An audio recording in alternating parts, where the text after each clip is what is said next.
आप देख रहे हैं क्वेश्चन आवर। नमस्कार, मैं हूं अजय कुमार।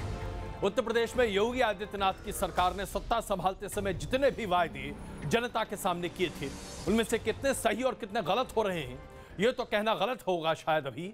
लेकिन एक मुद्दे पर योगी आदित्यनाथ की सरकार और समाजवादी पार्टी की सरकार में कोई फर्क नहीं है, और वो है कानून व्यवस्था, वो है महिलाओं पर हो रहे अत्याचार और उत्पीड़न, वो है विधायकों को बचाने के लिए सरकार की हर तरह की हर संभव कोशिश। इसलिए आज एक सबसे पहले आपसे सवाल हम पूछ रहे हैं, सवाल जिसका जवाब आप बड़ी संख्या में हमें दें। क्या उत्तर प्रदेश में कानून व्यवस्था की हालत बदतर हो गई है? क्या उत्तर प्रदेश में कानून व्यवस्था की हालत बदतर हो गई है? आप अपना जवाब हमें भेजिए एसएमएस के जरिए या ट्विटर के जरिए। एसएमएस पर आप लिखिए NN स्पेस यस अगर आपको लगता है कि हालात बदतर हो रहे हैं, NN स्पेस नो अगर हालात बदतर नहीं हुए हैं। अपना एसएमएस हमें भेजिए 56070 पर 56070 पर, या फिर आप ट्विटर के जरिए अपनी राय हमसे साझा कर सकते हैं। #NN अपनी राय लिखे हमें भेजिए। जी, ये सवाल बहुत महत्वपूर्ण है, न सिर्फ उत्तर प्रदेश के लिए बल्कि आज भारतीय जनता पार्टी की साख के लिए भी, क्योंकि भारतीय जनता पार्टी ने उत्तर प्रदेश में जंगल राज को खत्म करने की बात कही थी। लेकिन अगर एक साल की भारतीय जनता पार्टी के राज्य में जंगल राज से भी बदतर स्थिति उत्तर प्रदेश में है, तो उसके लिए कोई और नहीं, सिर्फ भारतीय जनता पार्टी के नेता जिम्मेदार हैं। आज हम बात करते हैं उन्नाव की, क्योंकि उन्नाव एक ऐसा ज्वलंत मुद्दा है जो प्रदर्शित करता है कि सामूहिक बलात्कार की पीड़िता एक महिला को न सिर्फ इंसाफ नहीं मिला, बल्कि उसके पिता को सरिया मार दिया गया। और उसके बाद सबसे बड़ी बात तो यह है कि जिस विधायक ने यह सब कुछ किया, वो पहले तो अपनी हेकड़ी दिखाते रहे, और जब पुलिसिया कार्रवाई शुरू हुई तो अब पता चल रहा है कि विधायक और उसके लोगों ने किस तरीके से गैंग रेप की पीड़िता के परिवार वालों को धमकाया, उसके पिता को पीटा, विधायक के भाई को गिरफ्तार कर लिया गया है। और उससे भी बड़ी बात यह है कि अब खुद विधायक के बारे में तमाम बातें निकलकर सामने आ रही है। संगेर ये है विधायक जो कि भारतीय जनता पार्टी का विधायक है। कल तक जिस तरीके से जिस चौड़ में वो ये व्यक्ति घूम रहा था, यह बता रहा है कि कैसे उत्तर प्रदेश में कानून को आज धता बताया जा रहा है। क्या लगता है साजिश के पीछे कोई बात? अरे वो निम्न स्तर के लोग हैं, उनकी अपराधियों की साजिश, अपराधियों की। उन्नाव से बीजेपी विधायक कुलदीप सेंगर का ये बयान उस वक्त का है जब सूबे के सीएम योगी आदित्यनाथ ने सोमवार को उन्हें गैंगरेप के आरोप पर मचे बवाल के बाद तलब किया था। उस वक्त कुलदीप सेंगर के हनक और ठसक ऐसी थी मानो उनके कहे एक एक शब्द सच्चाई में डूबे। मगर अगले ही दिन कुलदीप सेंगर के आरोपी भाई अतुल सिंह को पुलिस ने गिरफ्तार कर लिया और कोर्ट ने उन्हें 14 दिन की न्यायिक हिरासत में भेज दिया है। अतुल सिंह पर गैंगरेप पीड़ित लड़की के पिता के साथ बुरी तरह मारपीट करने का आरोप लगा था, जिसके बाद उनकी मौत हो गई थी। मृतक की पोस्टमार्टम रिपोर्ट में चौंकाने वाले खुलासे हुए हैं। शरीर पर चोट के 14 निशान पाए गए, पिटाई से बड़ी आंत कट गई थी और फिर ज्यादा खून बहने की वजह से मौत हो गई। इमीडिएट कॉज जो है निकल के आया है सामने, वो तो शॉक ड्यू टू सेप्टिसीमिया की वजह से है। और सेप्टिसीमिया आंत में परफोरेशन, छेद हो जाने की वजह से इन्फेक्शन हुआ, पेरिटोनाइटिस डेवलप हो गई और उसकी वजह से सेप्टिसीमिया हुआ और शॉक में पेशेंट गया, जिसकी वजह से डेथ हो गई। चोट के निशान थे करीब 12-14 निशान चोट के थे जो नोट किए गए हैं। पहले गैंगरेप का मामला और फिर पीड़ित के पिता के पिटाई से मौत और तमाम आरोपों के घेरे में बीजेपी विधायक। मामले ने तूल पकड़ा तो सीएम योगी ने भी सख्त जांच के आदेश दे दिए। पहले इस बारे में कह दिया गया कि किसी भी दोषी को बख्शा नहीं जाएगा। सरकार और कानून इस मामले में, जो भी इस मामले में दोषी हो या किसी भी घटना में, उसके साथ किसी प्रकार की कोई रियायत नहीं करेगी। सीएम के आदेश पर जांच की निगरानी क्राइम ब्रांच को सौंप दी गई, जिसके बाद पुलिस का दावा है कि दोषी चाहे कोई भी हो, कानून की पकड़ से बच नहीं पाएगा। तो क्राइम ब्रांच लखनऊ ने अपनी प्रथम इन्वेस्टिगेशन में ये पाया कि वहाँ पर इस घटना में अतुल सिंह सेंगर जो विधायक जी के भाई हैं, उनकी संलिप्तता पाई गई। उसी आधार पर और जो प्रमाण मिला है उसके आधार पर उनको गिरफ्तार किया गया है। हालांकि इन तमाम दावों की पोल ऐसे ही खुल जाती है कि जिस गैंगरेप और पिटाई के आरोप के केंद्र में खुद बीजेपी विधायक कुलदीप सिंह सेंगर है, पुलिस उन पर हाथ डालने से परहेज कर रही है। उन पर फिलहाल कोई कार्रवाई नहीं हुई है और वो पूरी तरह आजाद घूम रहे हैं। उन्नाव से अमित कुमार सिंह के साथ टीम न्यूज नेशन। इस पूरे मामले में सरकारी लापरवाही पूरे तरीके से दिखाई देती है। स्पष्ट है कि सरकारी दबाव बहुत ज्यादा था, इसलिए सरकारी अमले ने कोई भी कार्रवाई नहीं की। विधायक सेंगर को आखिरकार क्यों इस तरह से बख्शा जा रहा है, इस पर हम सवाल उठाना चाहते हैं। आखिरकार सवाल यह उठता है कि विधायक सेंगर के भाई को क्यों गिरफ्तार किया गया, अगर विधायक सेंगर और उसके परिवार का कोई लेना देना सामूहिक बलात्कार से नहीं था। पीड़ित लड़की के पिता को बेरहमी से किसने पीटा, इसकी जानकारी अभी तक सामने क्यों नहीं आ पा रही है। और यह पीड़िता का पिता जेल में कैसे पहुंच गया। लड़की के पिता की मृत्यु की बात सामने आई, लेकिन इस मृत्यु को लेकर तरह तरह की बातें सामने आ रही हैं। पुलिस वालों पर कार्रवाई क्यों की गई है, 6 पुलिस वालों को सस्पेंड किया गया है। आखिरकार 6 पुलिस वालों को सस्पेंड करने का मतलब क्या है। और सबसे बड़ी बात तो आज योगी आदित्यनाथ के सामने यह खड़ी होती है कि एक सामूहिक बलात्कार की पीड़िता को क्या खुद को जलाकर मारना पड़ेगा, सिर्फ यह साबित करने के लिए कि उसके साथ नाइंसाफी हुई है, और वो भी मुख्यमंत्री निवास के सामने। और अगर आज उत्तर प्रदेश में यह हालात हैं तो योगी आदित्यनाथ किस दम पर यह कह रहे हैं कि उत्तर प्रदेश में कानून का राज है, किस दम पर यह कहा जा रहा है कि अपराधियों को मार गिराया जा रहा है एनकाउंटर में। यहां अपराध सरेआम खुलेआम हो रहा है। बीजेपी के विधायक सेंगर कानून की धज्जियां उड़ा रहे हैं और राज्य सरकार हाथ पर हाथ धरकर बैठी है। इसलिए यह सवाल आज हम आपसे पूछ रहे हैं, क्या उत्तर प्रदेश के कानून व्यवस्था के हालात बद से बदतर हो गए हैं? क्या उत्तर प्रदेश में कानून व्यवस्था के हालात बदतर हो गए हैं? यह है आज का हमारा सवाल। अगर आपका जवाब हाँ है तो लिखिए NN स्पेस यस, अगर आपका जवाब ना है तो लिखिए NN स्पेस नो। हमें अपना SMS भेजिए 56070 पर, 56070 पर। आप अपनी राय ट्विटर के जरिए हमसे साझा कर सकते हैं, #NN और अपनी राय लिखिए, हमें भेजिए। इस कार्यक्रम में इस राय को हम जरूर प्रदर्शित करेंगे। और आइए जरा आपको यह भी दिखाते हैं कि आखिरकार इस पूरे मामले में किस तरीके से सरकारी अमले ने न सिर्फ लापरवाही की है, बल्कि दरअसल इसे आप ये कह सकते हैं कि यह साजिश है, कानूनन जुल्म है। जिस व्यक्ति को जख्मी हालत में अस्पताल प्रस्तुत किया गया था, जो कि जेल में बंद था, जो इस पीड़िता का पिता था, उससे देखिए किस तरीके से ये निशानदेही की जा रही है। ये देखिए अस्पताल और प्रशासन के लोग इस व्यक्ति से इसके थंब इंप्रेशंस यानी कि अंगूठे के निशान ले रहे हैं। इस व्यक्ति को इसका अंदाजा भी नहीं है, और जिस तरीके से इस बेहोश व्यक्ति से उसके अंगूठे के निशान और छाप लिए जा रहे हैं, यह प्रदर्शित करता है कि दरअसल आज उत्तर प्रदेश में कानून व्यवस्था का क्या आलम है। आइए जरा अब आपको दिखाते हैं कि इस मामले पर पुलिस अपना बचाव कैसे कर रही है। योगी जी जरा देखिए प्लीज। जो मृतक है उनकी घायल अवस्था में अंगूठे के निशान लिए जा रहे हैं। मैं उचित समझूंगा कि मैं इसे क्लैरिफाई करूं कि मेडिको लीगल रूल्स में यह अनिवार्य होता है कि जब भी किसी का मेडिको लीगल एग्जामिनेशन कराया जाता है तो उसमें LTI लेफ्ट थंब इंप्रेशन लिए जाते हैं। वहाँ के रजिस्टर पे जहाँ मेडिको लीगल है वहाँ पर भी कराया जाता है, और ये उसी का एक पार्ट है जो कतिपय सोशल मीडिया में प्रकाशित में चला है। जिस व्यक्ति के हाथ के निशान लिए जा रहे हैं उसे इसकी जानकारी तक नहीं है, और इसे सरकार अगर सही बताए तो आप इसे क्या मानेंगे। इस वीडियो क्लिप के अलावा एक ऑडियो क्लिप भी है जो सामने आया है। इसमें आरोपी विधायक कुलदीप सेंगर पीड़िता के परिवार को धमकी दे रहे हैं, और यह बात स्पष्ट सुनाई दे रही है। इस ऑडियो क्लिप में आरोपी विधायक पीड़िता के चाचा के बीच से बातचीत कर रहे हैं, जिसमें आरोपी विधायक लड़की के चाचा को बार बार यह कह रहे हैं कि मामले को तुरंत खत्म कर दिया जाए, नहीं तो उनके खिलाफ भी वही काम किया जाएगा जो कि नहीं होना चाहिए। नमस्ते। हाँ बताओ, क्या करवा रहे हो नेताजी? हाँ भैया, गांव में क्या करवा रहे थे? ये तो ठीक काम नहीं है, मरवाना पिटवाना बच्चों को, पप्पू को, सबको तो अच्छी बात नहीं है। अच्छा तो हमें को वो दे रहे हो? बेटा दे नहीं रहे हैं, आपकी सेवा की इसलिए आपको बता रहा हूँ। तो हमारी सेवा की तो तुमको हमारी सेवा में रहना चाहिए। तुम हमारे खिलाफ एप्लीकेशन क्यों देते हो? मैं आपके खिलाफ कुछ नहीं कर रहा था। हमारे खिलाफ पर्चा क्यों छपवाते हो? मैंने नहीं छपवाया। किसने छपवाया? अभी आप पता करो, मैंने नहीं छपवाया। अच्छा तुम बताओगे, हम किससे पता करें?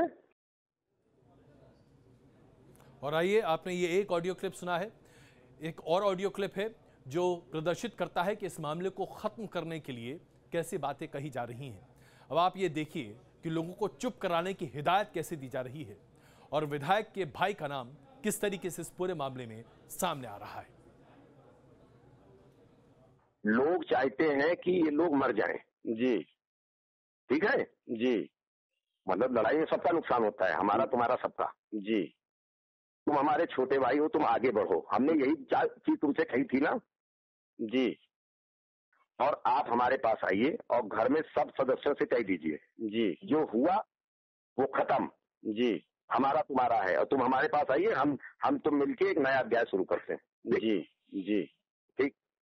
अब हमारी तुम्हारी बात में बीच वाला कोई नहीं रहेगा। नहीं तो इनको अतुल क्या जरूरत थी? मैंने अतुल से भी ढंग से कल से बात की थी, हमने कहा भैया तुमको क्या जरूरत थी मारने पीटने की जाने के? अतुल तुम्हारे ज्यादा सगे हैं कि कोई दूसरा तुम्हारा ज्यादा सगा है? अतुल सगे हैं। तो अतुल सगे हैं तो बात खत्म हो गई है। मैंने तो हमने कहा हमका क्या कर रहे हो, मैंने फोन मिलाया था, हमने यही कहा अतुल अपने काम की मेरे सामने गलती मांगेंगे, महेश अपने काम की हमारे सामने गलती मांगेंगे और हमारे तुम्हारे परिवार एक होके रहेंगे, बस बात खत्म हो गई। ठीक है। हाँ और सबको रुको, सबसे कह दो चुपचाप बैठो और दद्दू से कल मिलाए, अम्मा हमसे कल मिलेंगी। ठीक है। हम अम्मा को बैठा के चाय पिलाएंगे। ठीक ठीक ठीक ठीक। तो सबको रोको, सबको मना करो। ठीक है। अब इसके बाद भी क्या शक की कोई गुंजाइश बचती है? विधायक सेंगर जो कि भारतीय जनता पार्टी के विधायक हैं, क्या उनके बचाव के लिए कहीं भी कोई भी रास्ता दिखाई देता है? इसके बावजूद विधायक साहब के खिलाफ कोई कार्रवाई अभी तक नहीं हुई है। हाँ, विधायक साहब के भाई को जरूर गिरफ्तार कर लिया गया है। सवाल यह उठता है कि उत्तर प्रदेश की पुलिस ने विधायक साहब के भाई अतुल को गिरफ्तार किया ही क्यों है? अगर कहीं कोई संलिप्तता नहीं थी, अगर सामूहिक बलात्कार की बात नहीं थी, इस व्यक्ति को पीट पीट कर जान से मार देने की बात नहीं थी, तो यह सब कुछ क्यों हो रहा था? इसलिए एक बार फिर आपके सामने यह सवाल हम प्रस्तुत करते हैं जो उत्तर प्रदेश की कानून व्यवस्था से जुड़ी है। क्या उत्तर प्रदेश में कानून व्यवस्था की हालत बदतर हो गई है? क्या उत्तर प्रदेश में कानून व्यवस्था की हालत बदतर हो गई है? अगर हां तो लिखिए NN स्पेस यस, अगर ना तो लिखिए NN स्पेस नो। हमें अपना SMS भेजिए 56030 पर, 56070 पर, 56070 पर। उसके साथ साथ आप ट्विटर के जरिए अपनी राय हमसे साझा कर सकते हैं। #NN अपनी राय लिखिए और हमें तुरंत भेजिए। हम इस कार्यक्रम में इस राय को जरूर प्रदर्शित करेंगे। और आइए बात करते हैं किस तरीके से हिंदुस्तान और चीन के बीच में लगातार संकट बढ़ता चला जा रहा है। हर दिन हम आपके सामने ऐसी खबरें प्रदर्शित कर रहे हैं कि कैसे चीन भारत में घुसपैठ करने की कोशिशें कर रहा है, लेकिन अब एक नई साजिश शुरू हुई है जिसमें चीन ने तिब्बत के जरिए साजिश रचने की कोशिश की है। चीन ने इस इलाके में हिंदुस्तान को घेरने के लिए एक स्पेशल गश्त बोट तैनात की है। बताया जा रहा है कि यह बोट बड़ी हाईटेक है और इसके दम पर चीन हिंदुस्तान को हर तरीके से परेशान करने की कोशिश कर रहा है।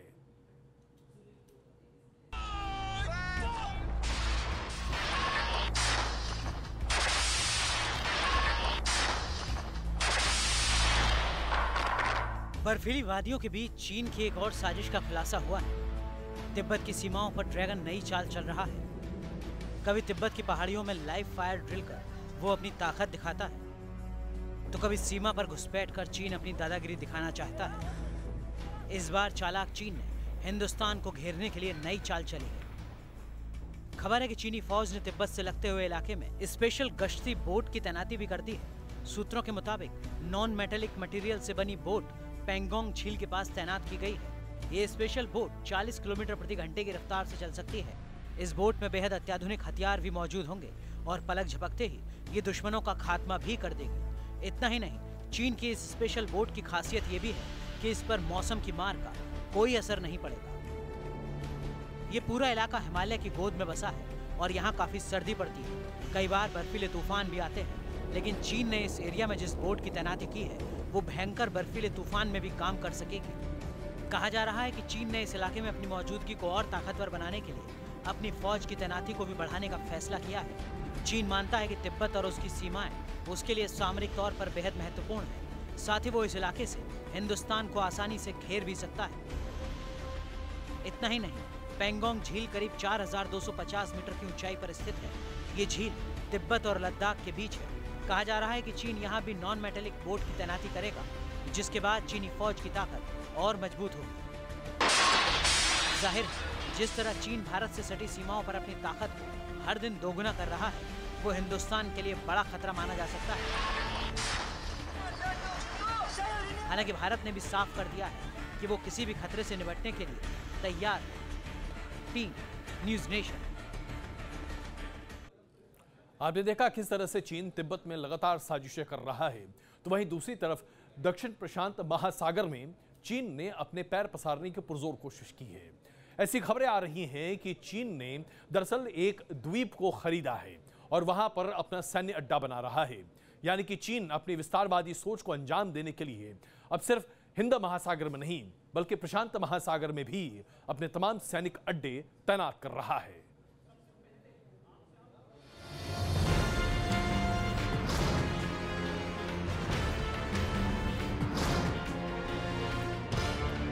साउथ चाइना सी में चीन की दादागिरी किसी से छिपी नहीं है। नीले समंदर को चीन ने जंग के मैदान में तब्दील कर दिया है। साउथ चाइना सी में चीन को किसी भी देश का दखल मंजूर नहीं है। समंदर के इस इलाके में हर वक्त जंग जैसा माहौल बना रहता है, लेकिन चीन है कि इतने भर से रुकने वाला नहीं है। चीन पूरी दुनिया में लगातार विस्तारवादी नीति पर अमल कर रहा है। खबर है कि चीन दक्षिण प्रशांत महासागर में वानुआतू में अपना सैनिक अड्डा बनाने की कोशिश कर रहा है। वानुआतू प्रशांत क्षेत्र में एक द्वीप राष्ट्र है जहां बीते दिनों चीन की गतिविधियां बढ़ी हैं। इस छोटे से द्वीप में सैन्य अड्डा बनाने की ख्वाहिश चीन ने पाल ली है। चीन का मकसद साफ है, लेकिन इस खबर के बाद इसे लेकर ऑस्ट्रेलिया और न्यूजीलैंड जैसे देश सतर्क हो गए हैं। हालांकि वानुआतू सरकार ने अपने यहाँ चीन के फौजी अड्डे बनने की खबर को गलत करार दिया है। उधर चीन भी इस खबर पर कुछ भी औपचारिक तौर पर नहीं बोल रहा है। कई अखबारों ने इस बात को छापा है कि चीन ने स्थायी रूप से अपना सैन्य अड्डा स्थापित करने के लिए वानुआतू से प्रारंभिक दौर की बातचीत शुरू कर दी है। मतलब साफ है कि चीन लगातार आक्रामक रूप से अपनी सैन्य क्षमता बढ़ा रहा है। उधर प्रशांत क्षेत्र में अपनी मौजूदगी को मजबूत कर रहा है। चीन दुनिया का सुपर पावर बनने का सपना संजोए हुए है और लगता है कि वो इस सपने को पूरा करने के लिए किसी भी हद तक जा सकता है। Team news nation. और आइए अब जरा राजनीतिक परिदृश्य की बात करते हैं। हमने कल आपको यह खबर दिखाई थी कि कैसे कांग्रेस और राहुल गांधी बने बनाए मुद्दे को भी बिगाड़ने में माहिर होते हैं, लेकिन बीती रात जो हुआ वो बीती रात की बात है। आज की बात अलग है। जी हां, राहुल गांधी ने एक तीर से दो शिकार किए हैं। उन्होंने 2015 के 2 आईएएस टॉपर टीना और अतर की शादी पर बधाई संदेश जारी किया। गौर करने वाली बात यहां पर यह है कि टीना दलित है और अतर कश्मीरी है, यानी कि एक तीर से दो निशाने। और जिस तरीके से उन्होंने बधाई दिया है, यह प्रदर्शित कर रहा है कि कांग्रेस एक खुलेपन को, एक दिमागी खुलेपन को सामने रखने की कोशिश कर रही है। ठीक वहीं जहां पर इन दोनों की शादी को लेकर भारतीय जनता पार्टी ने और उनके कार्यकर्ताओं ने लव जिहाद का मुद्दा उठाया था और इनके घर पर बड़ा जुलूस भी निकाला गया था। परिवारों को कोई आपत्ति नहीं थी, लेकिन बाहर वालों को आपत्ति थी कि घर में क्या हो रहा है। कांग्रेस ने इस मुद्दे पर अपनी जो बुद्धिमत्ता दिखाई है, कम से कम आज तो तारीफ करनी पड़ेगी। दूल्हा दुल्हन के लिबास में ये हैं साल 2015 के आईएएस टॉपर टीना डावी और रनर अप रहे अतहर आमिर। दोनों के प्यार के चर्चे तो 3 साल से थे, मगर पिछले महीने दोनों ने गुपचुप तरीके से कोर्ट मैरिज कर ली और फिर बीते शनिवार को तमाम रस्मो रिवाज से शादी की। इस शादी की खबर मीडिया में तब आई जब सोमवार को कश्मीर के पहलगाम में दोनों की रिसेप्शन पार्टी का वीडियो सामने आया। टीना और अतहर की शादी की खबर मिलते ही सोशल मीडिया पर अलग अलग तरह के रिएक्शन सामने आने लगे, मगर सबसे बड़ा मास्टर स्ट्रोक मारा कांग्रेस अध्यक्ष राहुल गांधी ने। उन्होंने ट्वीट के जरिए वेडिंग कपल को शादी की बधाई देते हुए बीजेपी सरकार पर भी ताना मार दिया, यानी एक तीर दो शिकार। यकीन ना हो तो इस ट्वीट को आप खुद देख लीजिए। राहुल गांधी ने लिखा, जातीय हिंसा और बढ़ती असहिष्णुता के माहौल में डाबी अतहर की शादी एक मिसाल है। दरअसल टीना और अतहर के प्यार का कई हिंदू संगठनों ने जबरदस्त विरोध जताया था और इसे लव जिहाद का नाम तक दे दिया गया, मगर तमाम विरोधों को दरकिनार करते हुए टीना और अतहर की मोहब्बत अपने मुकाम तक पहुंचने में कामयाब रही। यही वजह है कि राहुल गांधी के इस ट्वीट के अलग मायने निकाले जा रहे हैं, क्योंकि हाल ही में आरक्षण की मांग पर दलितों के भारत बंद के दौरान जबरदस्त हिंसा हुई, कई लोगों की मौत हुई और करोड़ों की संपत्ति भी खाक हो गई, जिसके विरोध में राहुल गांधी ने 3 घंटे का उपवास भी किया। हालांकि राहुल के इस उपवास का उपहास बन गया, मगर अगले ही दिन उन्होंने आईएएस टॉपर की शादी के बहाने जातीय हिंसा और असहिष्णुता का मुद्दा छेड़कर एक बार फिर सियासत गर्म कर दी है। Team news nation. आइए जरा बात करते हैं बदायूं के कंवर गांव की, जहां पार्क में लगी बाबा साहब अंबेडकर की मूर्ति को भगवा रंग से पहले रंगा गया था। उसके बाद जबरदस्त विवाद खड़ा हो गया। मूर्ति के भगवाकरण से दलित समाज को काफी गुस्सा आया। दरअसल शनिवार को सुबह शरारती तत्वों ने मूर्ति को क्षतिग्रस्त भी कर दिया, जिसके बाद प्रशासन ने रविवार को मूर्ति लगवाई। सीईओ सिटी कुंवर गांव के एसओ और बीएसपी के जिला अध्यक्ष की मौजूदगी में मूर्ति का अनावरण किया गया। अनावरण होने के बाद पता चला कि बाबा साहब अंबेडकर की मूर्ति भगवा रंग में रंगी हुई है। घटना से दलित समाज इतना नाराज हुआ कि अब भगवे रंग को हटाकर बाबा साहब भीमराव अंबेडकर की इस पूरी प्रतिमा को नीले रंग से रंगा गया है। आइए अपना सवाल जो आज हमने एक बार पहले आपसे बुलेटिन की शुरुआत में पूछा, एक बार फिर पूछते हैं और चाहते हैं कि आप बड़ी संख्या में इसका जवाब दें। सवाल यह है कि क्या उत्तर प्रदेश में कानून व्यवस्था की हालत बदतर हो गई है? क्या उत्तर प्रदेश में कानून व्यवस्था की हालत बदतर हो गई है? अगर आपको लगता है हाँ, लिखे NN स्पेस यस। अगर आपको लगता है ना, लिखे NN स्पेस नो। हमें अपना SMS भेजिए 56070 पर, 56070 पर। आप अपनी राय ट्विटर के जरिए हमसे साझा कर सकते हैं, #NN_, अपनी राय लिखिए, हमें भेजिए। इस कार्यक्रम में हम इसे जरूर प्रदर्शित करेंगे। और आइए जरा फेसबुक की बात करते हैं, जिसके डेटा लीक की खबर ने पूरी दुनिया को झकझोर कर रख दिया है। ये शायद पहली बार है कि एहसास हो रहा है कि फेसबुक से आपकी जानकारी कितने बड़े पैमाने पर निकाली गई है, कितना बेजा इस्तेमाल आपकी व्यक्तिगत जानकारी का फेसबुक के जरिए किया जा चुका है। इस पूरे मामले में जुकरबर्ग ने माफी भी मांगी है और उन्होंने अमेरिकी कांग्रेस कमेटी के सामने पेश होकर सफाई भी दी है। सबसे बड़ी बात तो यह है कि फेसबुक पर जिस तरीके से आपके प्राइवेट डेटा, व्यक्तिगत जानकारी को बेचे जाने की बात निकल कर आ रही है, उससे डेटा निकालकर उसे आपको ही प्रभावित करने की कोशिश की जा रही है और उसके साथ साथ देशों की सरकारों को प्रभावित करने की कोशिश की जा रही है। यह अपने आप में प्रदर्शित करता है एक बहुत ही दूरगामी सोच और उसके नतीजे को, जो प्रदर्शित करता है कि कैसे डेटा से आज सब कुछ बदला जा सकता है। फेसबुक के डेटा चोरी का खुलासा होने से हड़कंप मचा है। सवाल उठ रहे हैं कि क्या फेसबुक पर आपका डेटा सुरक्षित नहीं है? डेटा स्कैंडल में फेसबुक निशाने पर है और लोग इसे प्राइवेसी का हनन बता रहे हैं। इस मामले में अब फेसबुक के सीईओ मार्क जकरबर्ग की अमेरिकी कांग्रेस कमेटी के सामने पेशी है। भारतीय समय के मुताबिक रात 11:45 पर जकरबर्ग की पेशी हो सकती है, जहां उन्हें इस मामले में अपना पक्ष रखना है।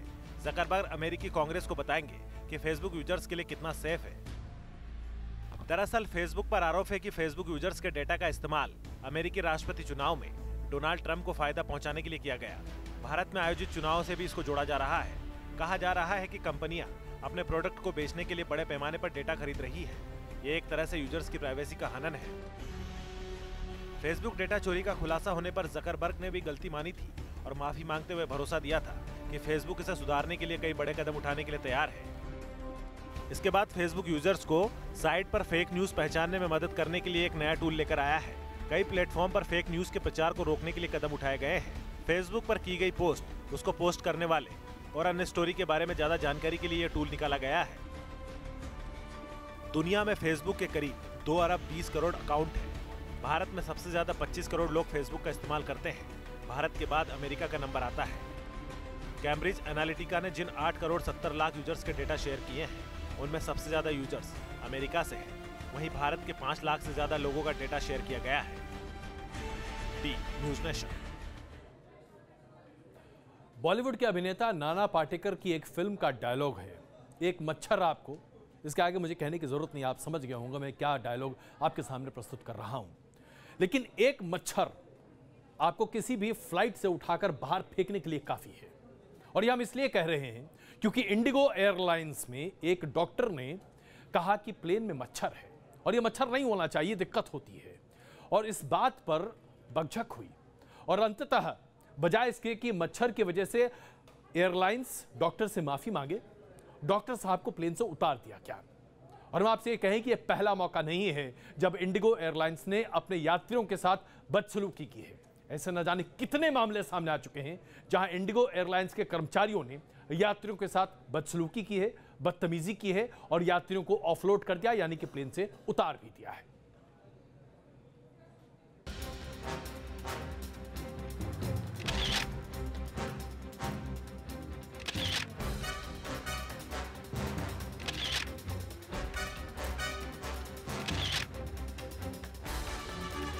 अक्सर विवादों में रहने वाली इंडिगो एयरलाइंस एक बार फिर सुर्खियों में है। लखनऊ के एक डॉक्टर का आरोप है कि इंडिगो एयरलाइंस के स्टाफ ने उनके साथ पहले बदतमीजी की और फिर उन्हें प्लेन से नीचे उतार दिया।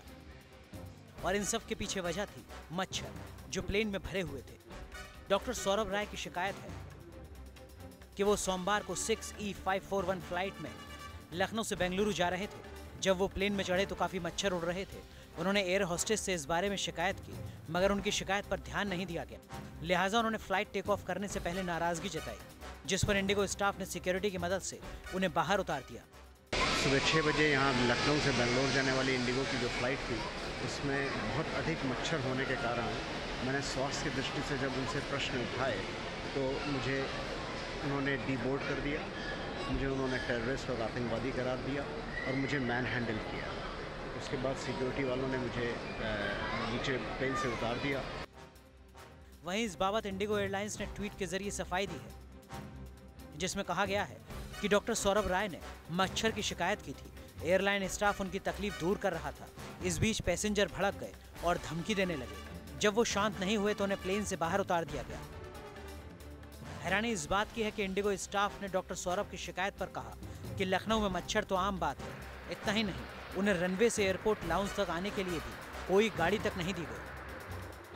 उन्होंने मुझे इस बात के लिए फोर्स किया कि मैं एक अपॉलजी लेटर लिख के दूं, क्योंकि उनकी फ़्लाइट डिले हो गई थी, जिसके लिए मैंने सिद्धांततः ये रिफ्यूज़ कर दिया, क्योंकि मैंने कोई भी गलत काम नहीं किया था। मैंने सभी की सुरक्षा के पॉइंट ऑफ व्यू से ये आवाज़ उठाई थी। मुझे उसके बाद इन्होंने कोई सुविधा भी नहीं प्रदान की है और मुझे अपना फ़्लाइट का नेक्स्ट टिकट जो है वो भी स्वयं ही परचेज़ करना पड़ा। यूँ तो इंडिगो एयरलाइंस सबसे कम पैसे में सबसे अच्छी सुविधा देने का दावा करती है, मगर ऐसा लगता है कि कम भाड़े में इंडिगो से सफ़र करना यात्रियों को भारी पड़ता जा रहा है। Team news nation. और ये पहला मौका नहीं है जब इंडिगो एयरलाइंस ने अपने ही यात्रियों, अपने ही पैसेंजर्स के साथ इस तरह से बदसलूकी का काम किया है। आइए आपको दिखाते हैं पिछले 6 महीने में इंडिगो एयरलाइंस के खिलाफ 6 से ज्यादा शिकायतें आ चुकी हैं। 22 फरवरी 2018 को एयरलाइंस स्टाफ ने एक पैसेंजर को समय से पहुंचने के बावजूद प्लेन में चढ़ने नहीं दिया। 15 जनवरी 2018 को गोवा हैदराबाद फ्लाइट ने समय से पहले उड़ान भरी। 14 यात्री एयरपोर्ट पर पीछे छूट गए, उनका कोई भी खैर खबर नहीं था। 26 नवंबर 2017 को जाने माने इतिहासकार रामचंद्र गुहा ने इंडिगो के कर्मचारियों पर बदतमीजी की शिकायत का आरोप लगाया। 20 नवंबर 2017 को प्लेन में तस्वीरें खींचने के दौरान स्टाफ ने महिला पैसेंजर से जबरन मोबाइल खींचा और उसे बाहर फेंक दिया। 4 नवंबर 2017 को बैडमिंटन खिलाड़ी पीवी संधू ने आरोप लगाया कि ग्राउंड स्टाफ ने उनके साथ बदसलूकी की। 15 अक्टूबर 2017 को एयरपोर्ट पर इंडिगो एयरलाइंस के स्टाफ ने एक बुजुर्ग पैसेंजर के साथ मारपीट की, जिसकी तस्वीरें जब वायरल हुई तो उसके बाद जाकर इंडिगो एयरलाइंस ने माफी मांगने की बात कही। यह है इंडिगो एयरलाइंस का काला चिट्ठा, जो तमाम यात्रियों की सुविधाओं को बात जरूर करता है लेकिन बदसलूकी उससे पहले करता है। आइए अब आपको दिखाते हैं किस तरीके से गर्मी से हम सब परेशान हैं कई शहरों में, मान लीजिए दिल्ली जैसे शहरों में। लेकिन अगर आप पहाड़ों की बात करें, सोनमर्ग और रोहतांग की, तो ऐसा लगता है जैसे कि चारों तरफ बर्फबारी ने यहाँ का मौसम एक अलग अंदाज में ही सामने रखा है। ये अपने आप में बड़े मनोरम तस्वीरें हैं जो अभी आपके सामने हैं। आज हमने आपसे एक बड़ा ही महत्वपूर्ण सवाल पूछा था। सवाल उत्तर प्रदेश से जुड़ा है और हम कहना चाहते हैं कि आपने बहुत बड़ी संख्या में इसका जवाब दिया, जिसके लिए बहुत बहुत धन्यवाद। आज हमने आपसे यह सवाल पूछा था, क्या उत्तर प्रदेश में कानून व्यवस्था की हालत बदतर हो गई है? क्या उत्तर प्रदेश में कानून व्यवस्था की हालत बदतर हो गई है? 84% हमारे दर्शक ये मानते हैं, जिन्होंने SMS के जरिए हमें अपने जवाब भेजे हैं कि हाँ, उत्तर प्रदेश में कानून व्यवस्था खराब हो गई है। सिर्फ 16% हमारे दर्शक कहते हैं कि उत्तर प्रदेश में कानून व्यवस्था खराब नहीं हुई है।